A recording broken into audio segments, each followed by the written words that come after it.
ओडिशार माटी तले रही 20 टन सोना स्पष्ट कला जीएसआई। खनिज संपद रे भरा ओडिशार माटी तले एबे प्रचुर मात्रा सुना थिबा स्पष्ट होईछि। राज्यर माटी तले व्यापक सुना भंडार ठाब करा जाईछि।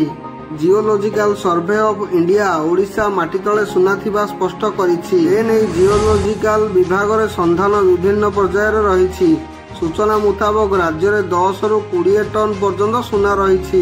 पूर्वर विधानसभा खनि मंत्री विभूति भूषण जेना ओडिशार विभिन्न जिलार सुना ठाब करा जायथिबा तथ्य देइथिले। देवगढ़, अड़ंस, रामपल्ली, सुंदरगढ़, नवरंगपुर, केन्दुझर, अनुगुल और कोरापुट सुना थिबा जणा पड़िछि। आउ किछि स्थान रे यथा मयूरभंज, मालकानगिरी, संबलपुर और बौद्ध जिले सुनार अन्वेषण जारी रही।